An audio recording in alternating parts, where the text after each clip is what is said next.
bago ko magsugod, bago ko sa mensahe sa Ginoo, at ang kasasakan. Itong ito po, ato ang mga ulo, Lord, praise God, hallelujah. Lord, salamat din yung matahon na kagabion, Ginoo.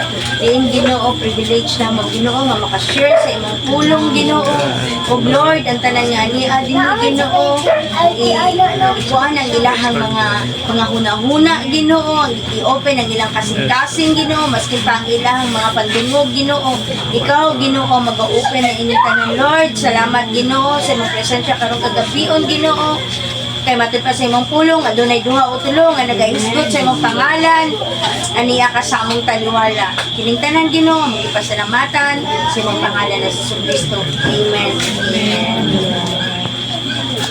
Praise God, no? Hallelujah. Ang pag-share na mo sa pulong sa Ginoo karong kagabion, dili na para kang Tatay Francisco, kundi para sa mga buhi. Kay si Tatay, dili naman siya kadungog. Muna nga, ang kani nga mensahe, ang pulong sa Ginoo, para ni sa ato ang mga buhi. Amen? Amen. Matud pa diri sa Ecclesiastes 3:1-2. Ang tanan nga mahitabo dinhi sa kalibutan, mahitabo sa panahon nga gitakda sa Dios alang niini. May panahon sa pagkatao o panahon sa pagkamatay. May panahon sa pagtanom o panahon sa pag-ibon. So kaning tanan nga nahitabo ang Tatay Francisco, kabubuton din niya sa atong buhay Diyos. Maskin pa o gustuho nato nga maprolong nato ang iyang kinabuhi, pero gitakda na siya daan sa Ginoo. Kitang tanan, maskin ako, wala ko kabalo kung kanus ako kaon sa Ginoo. Kay kining atong kinabuhi, hiniraman na gini nato sa atong buhay nga Dios. Amen. So, ang tanan nga, maskin sa atong birthday, nakabalota. Kabalota sa atong birthday kung kanus karon gani nag-birthday pa ta. Pero naana pud ta mo pag human sa atong birthday, naana pud tay ka na huna-huna nga unsa atong buhaton sa sunod. Sunod mapalitson na gid, mapalitson ko ana, pangandaman gid ba. Pero kung kabalo lang unta ta sa atong kamatayon, kung naa lang untay parihaan ang tambal pagkaon nga naay expiry date nga nakabutang, makapangandam unta ta. Pero wala may nakabalo sa ato kung dili ang Ginoo lang gyud ang nakabalo kung kanus atakwaon. Kung kanus akwaon ang atong hiniraman na kinabuhi. Pero sa kamatayon ni Tatay Francisco, dili siya, kadaugan siya. Kay hantod sa last niya nga hininga, sa last breath niya, ihatag niya iyang kusog para sa Ginoo. Daghan kayong ma-bless sa iyaha nga magtan-aw nga sa iyang sitwasyon. Maskin mo na ana iyang sitwasyon, maskin makita nimo ba nga luoy ka ng kapoy sa iyang part nga maglisod siya. Pero naningkamot siya. Kay gusto siya mga lagad sa Ginoo. Naa siya mga panglantaw kabalo ko kay naka-open pod na siya. Gusto pagid niya na maayo para makapangalagad pagid more sa Ginoo. Dili lang kay diha lang siya sa pagsimba. Kabalo ko nga gamit naa pa kung maulit mo mabalik ang iyang kusog, magamit pagid siya sa buluhaton sa Ginoo. Pero ay dili man nato kabubuton man sa atong buhay nga Dios. Wala tay angay, mamiss lang nato siya. Maski na ako kanang every Saturday naa mag-Bible study din niya. Pero kanang inibalik na mo ba nga wala na siya. Sila si Raquel lang o si Shane. Muna nga, naana siya kalahian. Pero, dili taangay mag-uulan ta tungod sa mga memories nga, mingawon ta.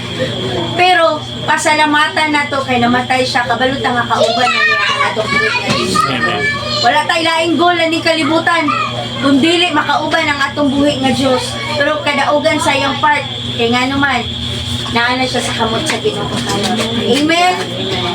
So na ako'y kanang i-share sa inyo nga parables pa. Nga mo ni gi ano ni Lord. Gisambingay. Nag-ano siya, samtang nagatudlo siya, naghatag siya og sambingay, mahitungod sa napulo ka dalaga. Basahon na to ha, diri sa Matthew 25, 1 to 13. Niadto unyang adlaw ang paghari sa Dios mahisama niini. Adunay napulo ka dalaga nga nagdala sa ilang mga suga og nang lakaw aron pagsugat sa pamanhunon. Danghag ang 5 kanila og maalamon ang laing 5. Ang mga danghag nagdala sa ilang mga suga apan wala magtagana og lana nga igdudungag. Samtang ang mga maalamon nagdalag mga sudlanan nga puno sa lana uban sa ilang mga suga. Ang pamanhunon nalangan pag-abot, busa nagduka ug nakatulog ang mga dalaga. Tungang gabi nakadto sa dihang milanog ang usa ka singgit. Ania na ang pamanhunon. Dali kamo ug sugata siya. Nang mata ang tanang dalaga ug giandam nila ang ilang mga suga.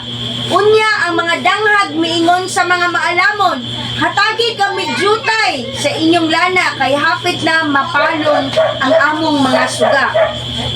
Apan ang mga maalamon mitubag, ayaw, dili na paigo ang lana kung maghatag pa kami kaninyo. Lakaw hinuon kamo sa tindahan o pagpalit kamo inyo. Busa ang mga danghag nga dalaga milakaw aron pagpalit og lana. Sa wala na sila dito, may abot ang pamanhunon. Ang 5 ka dalaga nga nakapangandam, mikuyog kaniya pagsulod ngadto sa kumbira sa kasal o giserhan ang pultahan. Unya, miabot ang ubang mga dalaga ug misangpit sila. Sir, pasudla kami. Apan ang pamanhunon mitubag, wala ako makaila kaninyo. Ug gitapos ni Jesus ang sambingay sa pag-ingon, busa pagtukaw kamo kay wala kamo mahibalo sa adlaw o sa takna. Amen. Ang Ginoo magapanalangin sa iyang pulong. Ang kani nga sambingay, kani siya nga parables, gusto lang sa Ginoo nga ang tanan nga nituo niya maging alerto ba, maandamon, kailangan mangandam.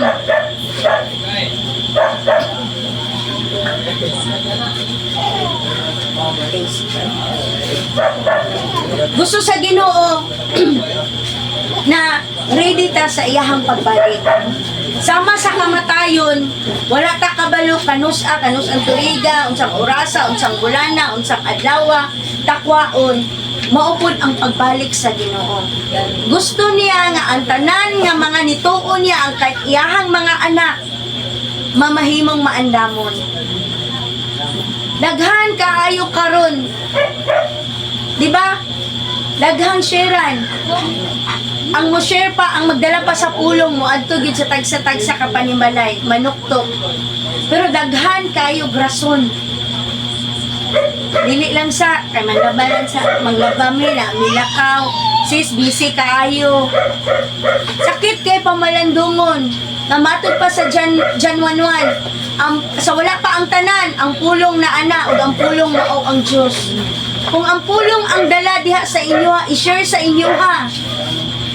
Gano man, gabalibaran man nato nga ang Ginoo man dai mao ang Dios.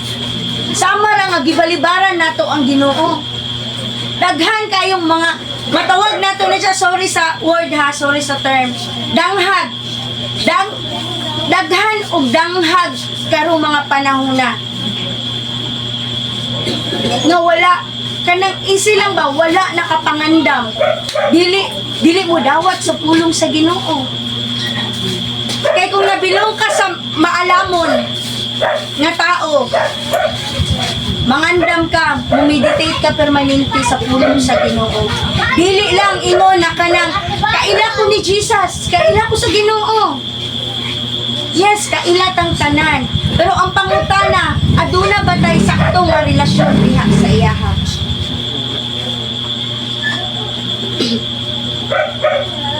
Kung gusto na to makauban atong buhi nga Dios,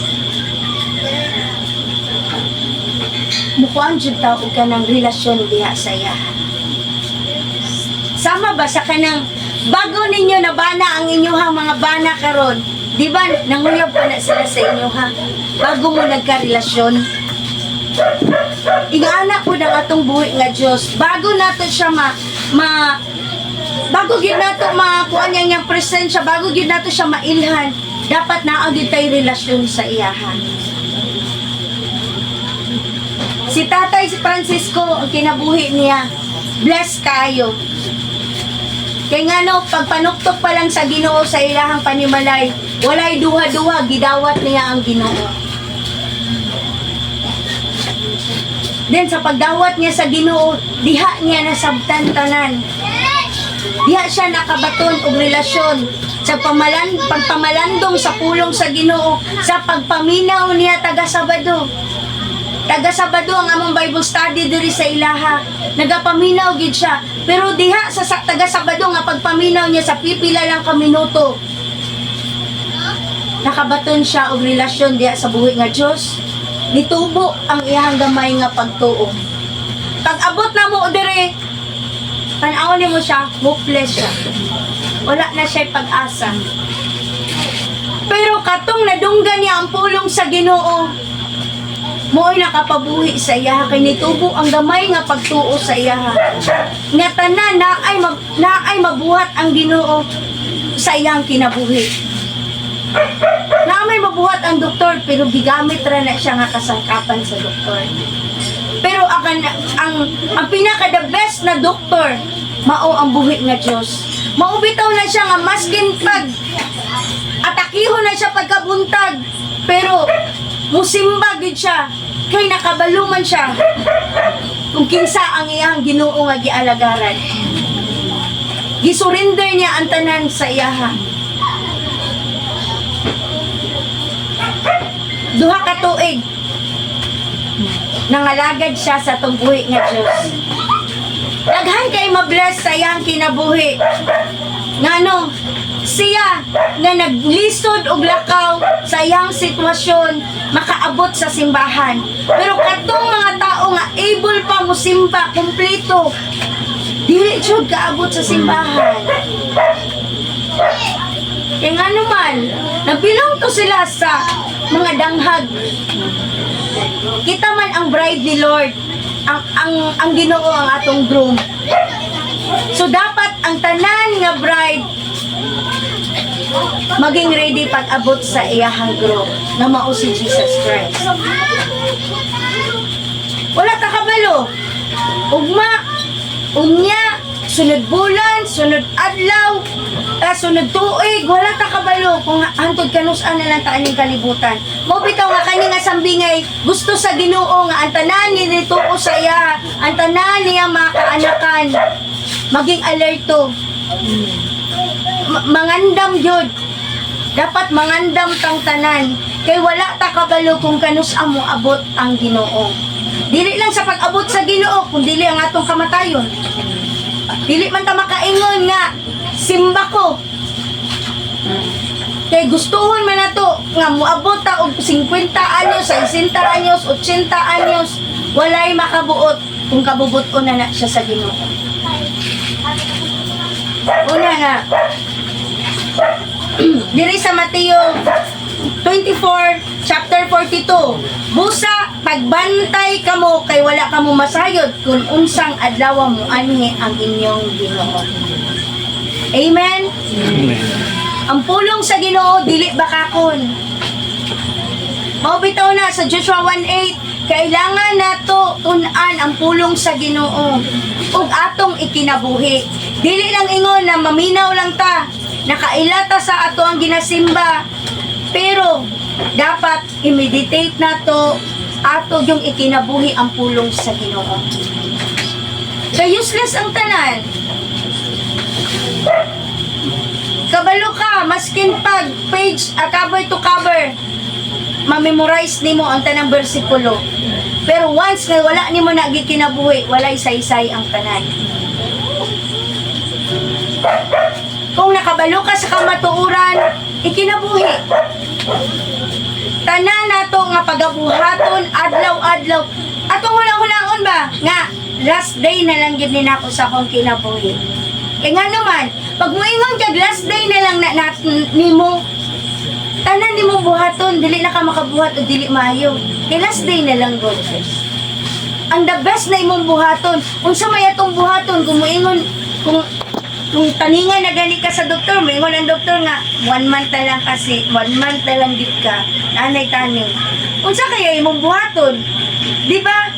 Mubuhat jud kag mga amaayong butang imong pamilya kung kinsa tong dili nimo makasinabot na akay panagbingkil, imuha jud to siya iuli inyong relasyon.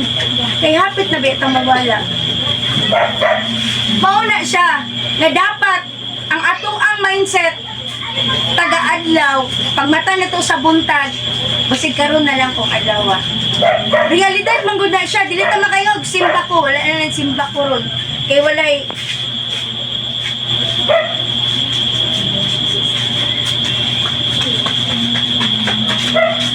dili ka makaingon og kanang simba ko. O man jud na dayon no sa ato sa una. Kung wala pa tayo saktong relasyon sa Ginoo, na ang simba ko, na ang mga tuo-tuo, pero wala na na siya pag nakaila ka sa Ginoo nga imuhang gialagaran. Nga naman, realidad man ang kamatayon sa tao. Naamang gani diha, 12 anyos, mo pa'y pag-anak, namatay na, nawala, nagikuha na yan hiniraman. Kay tungod, pagbuot sa Ginoo, nakatakda siya anang urasa, nakatakda siya anang panahuna. Nakwaon na siya sa Ginoo. Muna nga ginadasig ta sa pulong sa Ginoo, nga pagbantay ka mo, kay wala ka mo masayod, kung unsang adlaw mo anhi ang inyong Ginoo. Wala ta kabalo, samtang nagatulog ta, nibalik ang Ginoo. Pero ang pangutana, ready na ba ta? Andam na ba ta? Mo atubang sa atong buhi nga Dios. Pangutan-on ta unya sa iyang atubangan. Unsay nabuhat nimo na para sa kuan. Pariya sa parables ka ganina ba nga gibasa nako ato sa bingay. Ngan mas kinunsaog panuktok atong 5 nga mga danghag nga mga babae. Niingon ang Ginoo, wala ako kaila kaninyo. Masing kita nakaila ta sa iyaha. Pero kung wala ta nagasubay diya sa atong buhi nga Dios, wala nagasubay ang atong mga binuhatan. Basig maabot ang panahon nga ingnon ta sa Ginoo wala kang kailangan. Amen. Mauna nga ginadasig kita. Diri sa mga Salmo 90, chapter 12. Busa, paangguha kami sa kamubo sa among kinabuhi aron mahimo kami maalamon. Amen. Mauni, mas nindot nga mo anhita kaning nagbangutan kaning funeral kaysa sa birthday. Kay pag sa birthday manggod, happy lang dito. Dili ta kauna-una nga unsay ugma. Dili ta kauna-una ba nga naay kinutuban ang tanan. Pero kung mo anhita og kanang funeral, makauna-una ta nga naa jud kinutuban ang tanan. Nga ang tao naa jud kamatayon. Mauna nga tanan na to mga mga iampo na to, kanang pangayoon na to sa Ginoo.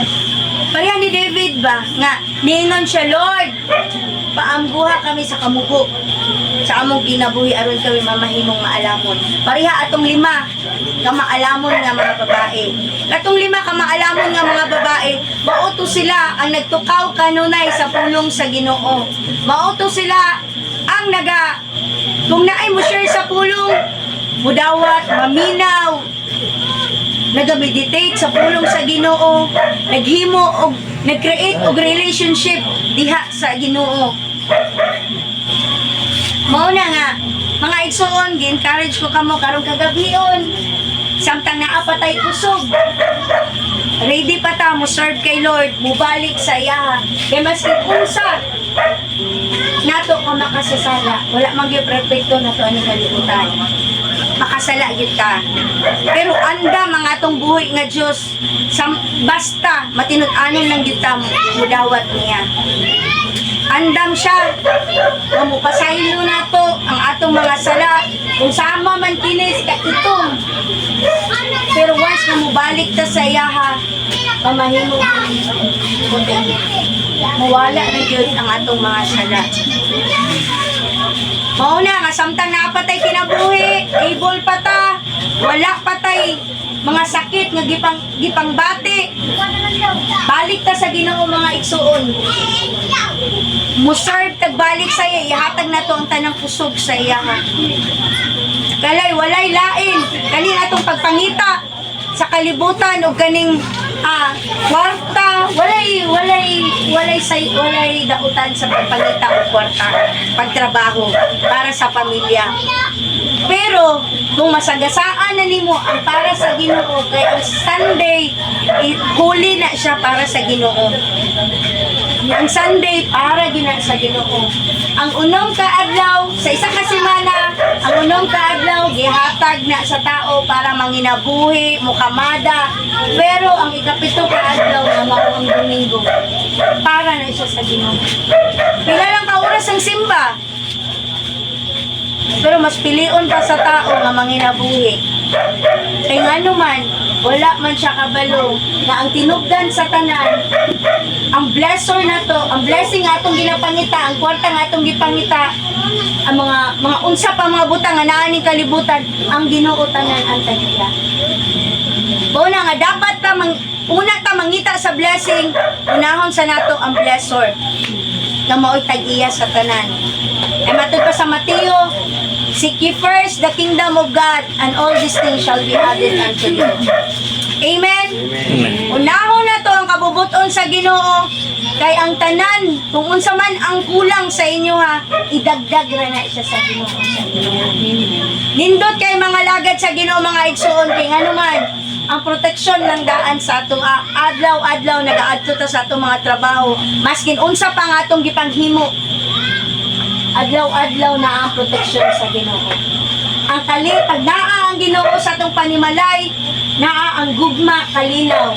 Maskin pag unsa kalisod ang atong panginabuhi, unsa ang kakulangon, unsa ang mga struggle na to, problema, kaya na kayo na to na kay na ang kabalo man ta nga naa ang Ginoo, magpuyog na to, mutabang na to. Wala nga, karong kagabion, ginadasig na ko ang matag usa. Na kung naa na to ang Ginoo sa tong kinabuhi, wala na'y magmakulang pakarat. Praise God, hallelujah. Maayong gabi sa tanan. O manghinaot ko nga adun na tayo nakatunan karong kagabion. Yes Lord, akong giawhag. Akong giawhag si Pastora Isel para sa closing prayer. Ano si Basura?